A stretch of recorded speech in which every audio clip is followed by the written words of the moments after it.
नमस्कार, आप देख रहे हैं बिग फाइट लाइव और आपके साथ में विजेंद्र सोलंकी। मेवाड़ जितने अपने अदम्य शौर्य के लिए जाना जाता है, उतना ही राजस्थान की राजनीति के लिए भी। एक तरफ बीजेपी जो जनसंघ से निकली और जनसंघ को सुंदर सिंह भंडारी ने मेवाड़ से ही खड़ा किया, तो दूसरी तरफ कांग्रेस है, जिनके हाथ के निशान के साथ सर्वाधिक शासन करने वाले मुख्यमंत्री रहे मोहनलाल सुखाड़िया की कर्मभूमि मेवाड़ रही। वहीं हरिदेव जोशी ने मुख्यमंत्री बनकर वागड़ को सियासी पहचान दी। लेकिन क्या अब कांग्रेस और बीजेपी दोनों ही खुद को कमजोर महसूस कर रहे हैं? कांग्रेस मेवाड़ में कितनी एक्टिव है, यह अपने आप में सवाल है। लेकिन बीजेपी और संघ का मेवाड़ में एक्टिव होना क्या 2023 की शुरुआत के तौर पर माना जाए? देखा जाए, एक तरफ प्रवास और दूसरी तरफ चिंतन। क्या बीजेपी को चिंता सता रही है कि मेवाड़ फिसल रहा है और फिसलते मेवाड़ के साथ सत्ता काबिज करना मुश्किल हो जाएगा? आज बात इसी मुद्दे पर कि सियासी सेंटर में मंथन की मायने क्या है।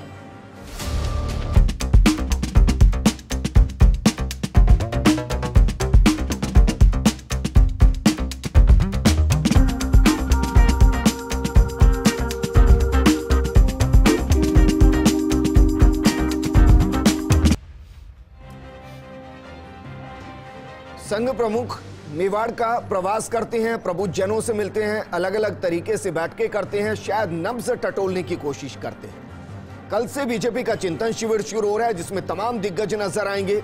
तो सवाल यह है कि मेवाड़ पर क्या फोकस बीजेपी 2023 की रणनीति को अभी से तैयार करी और अघोषित तौर पर उसका ऐलान मेवाड़ की जमीन से किया जा रहा है। दूसरी तरफ कांग्रेस क्या वाकई में राजस्थान में 2023 की तरफ देख रही है? तीसरा सवाल यह है कि मेवाड़ के अंदर जो तीसरी धुरी यानी कि बीटीपी बीते चुनाव में जड़ें जमाती नजर आई, क्या उसकी वजह से भी बीजेपी ज्यादा एक्टिव? क्योंकि बीजेपी ने जिस तरीके से बीते चुनाव में यानी कि 2013 में 19 सीटें जीती थी, बीते चुनाव में 15 सीटें जीती, 28 कुल सीटें हैं, तो क्या बीजेपी वहां एक बार फिर से खुद को मजबूत करना चाहती है? सवाल यह भी कि जयपुर ना करके बाड़ेबंदी जयपुर में होती है। तमाम ब्यूरोक्रेसी के साथ जितना भी बीजेपी ने काम किया जयपुर में किया, तो वहां मेवाड़ क्यों जाया जा रहा है? इस पर बात करने के लिए बेहद खास पैनल हमारे साथ मौजूद है बीजेपी नेता और पूर्व विधायक मदन राठौड़ जी, बीटीपी विधायक राजकुमार रोज जी, राजनीतिक विश्लेषक एसपी मित्तल जी। मदन राठौड़ जी, चर्चा आपके साथ ही शुरू करना चाहूंगा। सर, मेवाड़ की तरफ अभी से देखा जा रहा है, हालांकि हमने देखा है बीते चुनाव में कई यात्राएं आपने मेवाड़ से शुरू की, शंखनाद मेवाड़ से किया गया, लेकिन प्रवास भी वहीं होना और चिंतन भी वहीं होना। क्या बीजेपी किसी चिंता में है? नहीं, चिंता वाली बात नहीं है। परिवार की समृद्धि के लिए चिंतन करना चाहिए, चिंतन मनन करना चाहिए। यह सभी भी करते हैं और हम भी कर रहे हैं। अब इसके लिए स्थान चयन करना कोई बहुत बड़ी बात नहीं है। जहाँ सुविधा होती है, व्यवस्थाएं होती है और वहाँ ठीक समझा गया, तो इसके लिए कुंभलगढ़ तय किया गया। अब ये कह रहे हैं कि प्रदेश की राजधानी जयपुर के अंदर सुविधाएं नहीं है, व्यवस्थाएं नहीं है, अब ये कह रहे हैं? नहीं, ऐसा नहीं है। व्यवस्थाएं सुविधाएं जहां चाहे वहां होती है, लेकिन वहां हमको ठीक लगा। यदि जयपुर करते तो ये सवाल होता कि जयपुर में क्यों किया गया जी। इसलिए कहीं भी करे, परिवार के साथ बैठ करके विचार विमर्श करते हैं। परिवार की समृद्धि के लिए चिंतन मनन होना चाहिए। चिंतन भी वहीं पर होगा, प्रवास भी वहीं पर होगा। नहीं, वो एक अलग बात है। देखिए, राष्ट्रीय स्वयंसेवक संघ अपनी व्यवस्थाओं से चलता है, अपने हिसाब से चलता है। उनके कार्यक्रम अपने स्तर पर अपनी व्यवस्थाओं से तय होता है। और उनके कदमों पर बीजेपी इसलिए चिंतन मेवाड़ में नहीं, ऐसा नहीं है। बीजेपी अपनी व्यवस्थाएं अलग करती है, राष्ट्रीय स्वयंसेवक संघ अपने अलग कार्यक्रम उनके होते हैं जी। उनके कार्यक्रम पूर्व निर्धारित होते हैं और हम लोगों ने भी यही सोचा कि मेवाड़ में ये कुंभलगढ़ अच्छा स्थान है, ठीक से है, वहाँ एकांत रहेगा। जयपुर में कई और बीच में मिलना जुलना कार्यक्रम कार्यकर्ता वगैरह ये आते हैं, वहाँ एकांत स्थान पर बैठ करके चिंतन मनन करते हैं, इसमें ठीक है। लेकिन बीजेपी का इतना दौर तो अभी नहीं आया होगा कि एकांतवास की जरूरत पड़ जाए? नहीं, ये चिंतन मनन परिवार में बैठ करके करते हैं और किया करते हैं। ये प्रत्येक कार्यक्रमों के लिए भी करते हैं, आगे की व्यवस्थाओं के लिए भी करते हैं और परिवार में किस प्रकार से और इसको विकसित समृद्ध किया जा सके। राजकुमार रोज जी हमारे साथ जुड़े हैं, बीटीपी विधायक। राजकुमार रोज जी, जिस तरीके से प्रवास भी मेवाड़ में हो रहा है, चिंतन भी मेवाड़ में हो रहा है, बीटीपी के लिए चिंता की बात? क्योंकि बीते चुनाव में ही तो जड़ें जमाई हैं और अब उन जड़ों को उखाड़ने के लिए बीजेपी वहां पहुंच गई। आपका जो कहना है कि वर्तमान में भी मुझे आज ही जानकारी मिली कि बीजेपी और आरएसएस द्वारा एक चिंतन शिविर मतलब अपने उदयपुर संभाग में किया जा रहा है जी। तो मैं इनको बता देना चाहूंगा कि हमने 2016 में आदिवासी समाज और आदिवासी परिवार के माध्यम से आदिवासी लोगों के अंदर जागरूकता लाने के लिए, अवेयरनेस लाने के लिए, उनके हक अधिकारों के लिए हमने चिंतन शिविर शुरू किए थे जी। और चिंतन शिविर के नाम से कार्यक्रम किया था और उस चिंतन शिविर को बीजेपी के लोगों ने उस समय ये कहा था कि एक नक्सलाइट शिविर है जी। हम लोगों पे ये ब्लेम लगाया था कि जो चिंतन शिविर नहीं है ये तो नक्सलाइट शिविर है। तो हमारा भी सवाल है कि आज बीजेपी और आरएसएस जो उदयपुर संभाग में जो चिंतन शिविर कर रहा है तो वो कौन सी चिंता है? आदिवासियों की चिंता है, मेवाड़ की चिंता है, या उदयपुर संभाग की चिंता है, या फिर उनके जो धरातल जो खिचक रहा है उसकी चिंता को लेके यहाँ पर कर रहे हैं ये? अब राजस्थान लेवल का कार्यक्रम है तो उसको या तो जयपुर में या कहीं बहुत सारी ऐसी जगह। लेकिन राजकुमार रोजी, बीटीपी को तो चिंता नहीं ना इन चिंतन शिविर से? हमें कोई चिंता नहीं है, कोई फर्क पड़ने वाला नहीं है, क्योंकि यहाँ का लोग समझ चुका है। क्योंकि आज तक बीजेपी ने भी यही किया, कांग्रेस ने भी यही किया, आदिवासी समाज को सिर्फ वोट बैंक समझा और आदिवासी समाज के साथ काफी कुटाराघात किया आज तक जी।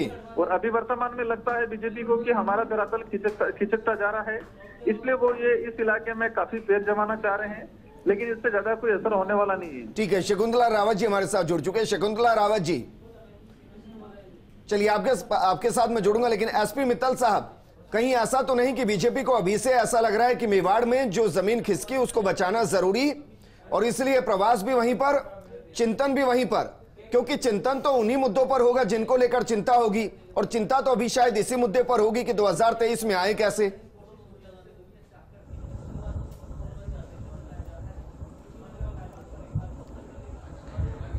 विजेंद्र जी, मेरा ऐसा मानना है कि ये जो भारतीय जनता पार्टी का चिंतन शिविर हो रहा है ये शायद मेवाड़ को दृष्टिगत रखते हुए नहीं हो रहा है। ये पूरी प्रदेश की राजनीति के संदर्भ में ये चिंतन इनका शिविर हो रहा है। और जहां तक आरएसएस का और भारतीय जनता पार्टी का एक ही संभाग में चिंतन शिविर की बात है तो मुझे ऐसा लगता है कि जो आरएसएस का कार्यक्रम है उसका उद्देश्य अलग है और जो भारतीय जनता पार्टी का कार्यक्रम है उसका उद्देश्य अलग है। अब जो महत्वपूर्ण सवाल है वो ये है कि क्या ये चुनाव की तैयारियों को लेके है? तो अभी तो चुनाव में 2.25 साल से भी ज्यादा का समय बाकी पड़ा हुआ है। मुझे लगता है कि चुनाव आते आते तो बहुत सी चीजें बदलाव आएंगी, लेकिन महत्वपूर्ण बात यह है कि ये चिंतन शिविर जो है वो किस उद्देश्य से हो रहा है। हम देख रहे हैं कि पिछले दिनों भारतीय जनता पार्टी के अंदर भी खींचतान देखने को हमको मिली है। अभी कुछ दिनों पहले ही कैलाश मेघवाल जी ने बड़ा बयान दिया, जो प्रतिपक्ष के नेता है गुलाब चंद कटारिया, उनको लेके दिया। ये दोनों उदयपुर संभाग से आते हैं। तो ऐसी स्थिति में अब ये देखना होगा कि क्या जो भारतीय जनता पार्टी के अंदर जो गुटबाजी नजर आती है, क्या उस चिंतन शिविर में इसको लेकर कोई निर्णय हो पाएगा। दूसरा एक बात यह है कि इस चिंतन शिविर में कौन भाग लेगा। जहां तक मेरी जानकारी में ये आया है कि जो प्रदेश कार्यकारिणी के जो प्रदेश पदाधिकारी हैं उनमें कुछ लोग भाग लेंगे और जो कोर कमेटी बनी हुई है भारतीय जनता पार्टी की, जिसके अंदर राजस्थान से जो केंद्रीय मंत्री हैं, सांसद हैं, जो केंद्रीय मंत्री हैं, वो इसमें भाग लेंगे। लेकिन जो महत्वपूर्ण बात है वो ये है कि क्या इसमें वसुंधरा राजे जी भी भाग लेंगी, जो एक्स चीफ मिनिस्टर है। और चूंकि हम अभी देख रहे हैं कि जिस तरीके से वसुंधरा राजे जी फिलहाल अभी प्रदेश की जो राजनीति है उसमें सक्रिय नहीं है, उनको भारतीय जनता पार्टी का राष्ट्रीय उपाध्यक्ष बना रखा है, लेकिन वो कर देता हूं। मदन राठौड़ जी हमारे साथ हैं, मदन राठौड़ जी बता देंगे। मदन राठौड़ जी, वसुंधरा राजे चिंतन शिविर का हिस्सा बनेंगी? बिल्कुल बनेगी, जरूर। वसुंधरा जी राष्ट्रीय उपाध्यक्ष है, राजस्थान की पूर्व मुख्यमंत्री है, तो निश्चित रूप से वो आमंत्रित है उसमें और चिंतन शिविर में वो भाग लेंगी भी। और ये जो बात कह रहे हैं ना कि जो अभी बीटीपी वाले बोल रहे थे, मैं सोचता हूँ कि समाज को तोड़ने का काम वो नहीं करें तो ज़्यादा ठीक है। कोई एक जाति के नाम से, ट्राइबल के नाम से यदि अलग से कोई इस प्रकार का करे, से समाज से अलग उनको करने का जो षड्यंत्र कर रहे हैं ना, इससे बचना चाहिए। समाज को एकजुट रहने दें, एकता का सूत्र उनको ध्यान में रखना चाहिए। पूरा समाज एक है, किसी जाति विशेष के नाम से कोई भी राजनीतिक दल बन करके और समाज में बिखराव पैदा करे, ये ठीक बात नहीं है। जहाँ तक राष्ट्रीय स्वयंसेवक संघ, उनके अलग कार्यक्रम होते हैं। विश्लेषक ने बहुत अच्छी बात कही है, उनके अपने निजी कार्यक्रम होते हैं, उनकी व्यवस्थाएं अलग है। और भारतीय जनता पार्टी यदि चिंतन करती है तो मैं सोचता हूं कि किसी को दिक्कत होना नहीं चाहिए। हर परिवार को अपनी चिंता, अपनी चिंतन, ये सारा बैठ करके विचार। मैं आपके पास आऊंगा, पूछूंगा चिंतन किन मुद्दों को लेकर किया जा रहा है, चिंता किन चीजों की सता रही है। लेकिन शकुंतला रावत जी हमारे साथ जुड़ चुकी हैं। कांग्रेस विधायक हैं शकुंतला रावत जी। बीटीपी उस इलाके में पहले से एक्टिव मोड में है। बीजेपी अब एक्टिव हो रही है चिंतन शिविर करके। आरएसएस ने वहां से प्रवास से शुरू कर दिया है। क्या कांग्रेस सिर्फ इतना सोचकर रह जाएगी कि उस इलाके के अंदर पहले से प्रभाव रहा है, वो प्रभाव आगे भी रहेगा? लेकिन जब आंकड़ों पर जाएंगे तो आपको एहसास होगा कि मेवाड़ और वागड़ में कांग्रेस कमजोर हो रही है।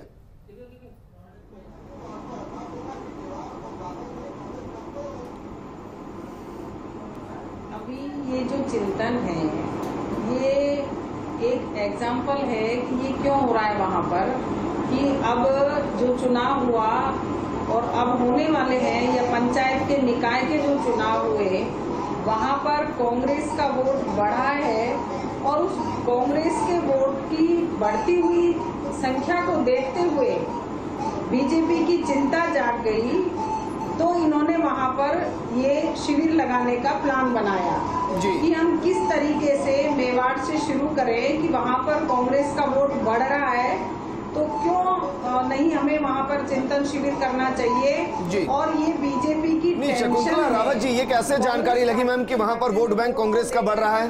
कोई आंकड़ा सामने आया तो बताइए मैम। क्योंकि बताने के लिए तो कुछ है ही नहीं इनके पास में।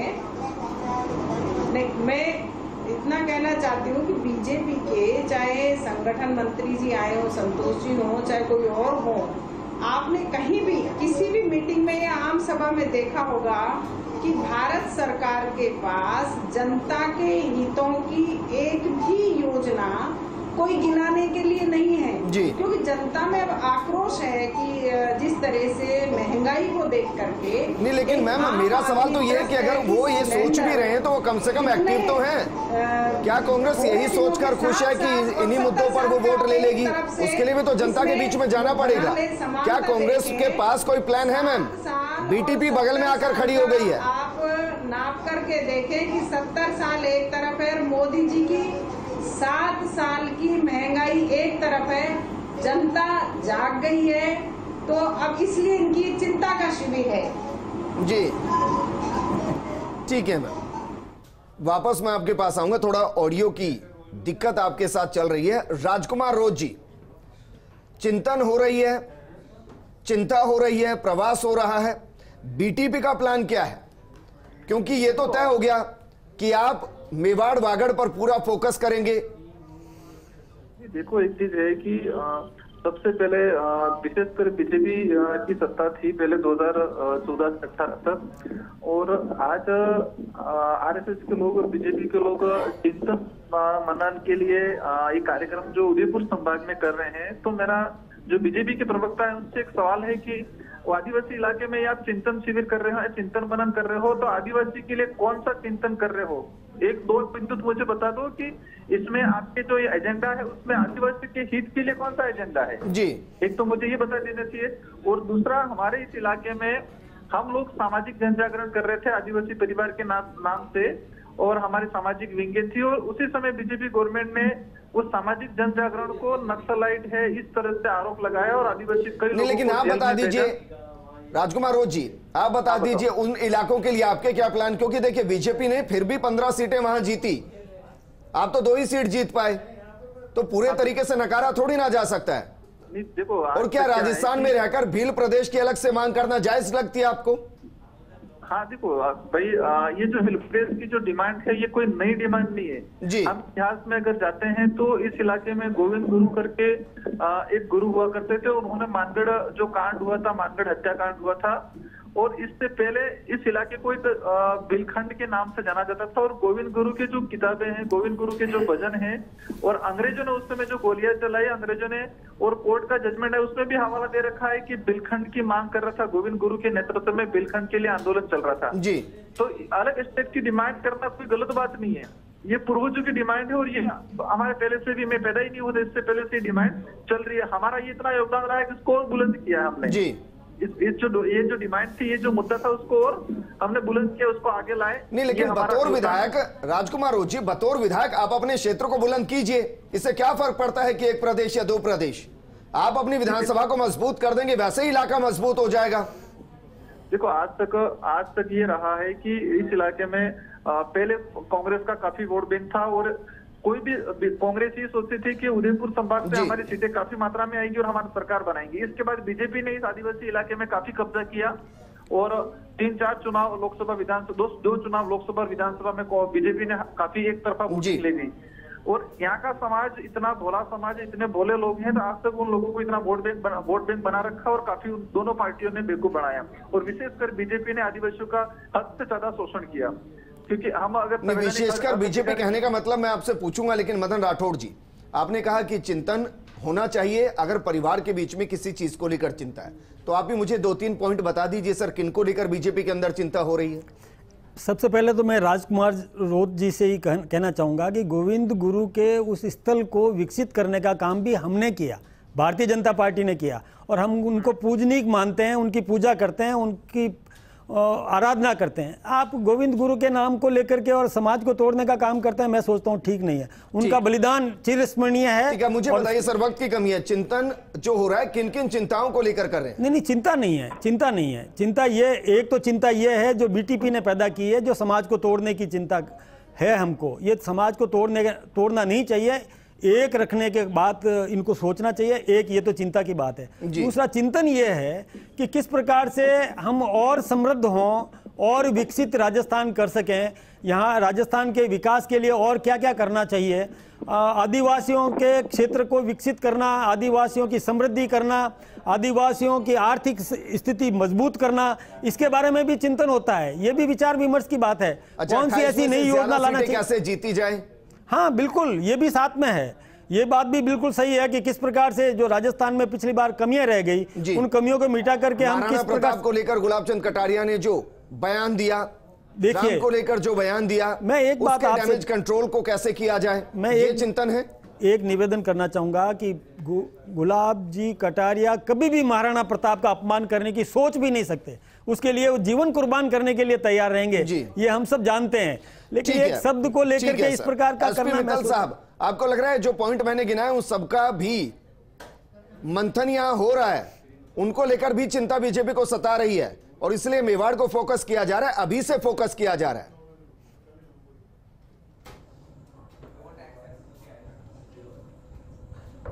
विजेंद्र जी, क्या भारतीय जनता पार्टी एक राजनीतिक दल है, तो स्वाभाविक है कि आपने जो मुद्दे उठाए हैं वो चिंतन शिविर में जरूर उसको शामिल करेंगे। और कोई भी राजनीतिक दल है वो जब चुनाव के मैदान में जाता है या उसकी जो रणनीति होती है वो चुनाव जीतने के लिए होती है। लेकिन जो बीटीपी के जो विधायक है राजकुमार जी रोत साहब, मैं उनसे ये पूछना चाहता हूँ कि एक तरफ वो भारतीय जनता पार्टी की लगातार आलोचना कर रहे हैं, लेकिन दूसरी तरफ वो जो प्रदेश की कांग्रेस सरकार है उसको भी समर्थन दे रहे हैं। बीटीपी के जो दोनों विधायक हैं इस जो मौके पर जो है वो कांग्रेस के साथ खड़े नजर आते हैं। तो ऐसी स्थिति में आखिर उनकी रणनीति है क्या? नहीं, आपका मतलब आपने शानदार सवाल किया। मैं अगर परमिशन दे तो मैं बता दूं। बताइए। एक्चुअली आदिवासी इलाके में मैंने आपको पहले बता दिया, कांग्रेस का राज रहा, बीजेपी का राज रहा। वर्तमान में कांग्रेस की सरकार है और बीजेपी इससे पहले राज रहा बीजेपी का। हमें जो महसूस हुआ कि आदिवासियों के लिए बीजेपी ने काफी ऐसे विरोधी कानून बनाए। 2016 में एक अधिसूचना, संशोधित अधिसूचना जारी कर यहाँ के आदिवासियों का कई शोषण किया उसमें और आदिवासियों के साथ गलत काम किया।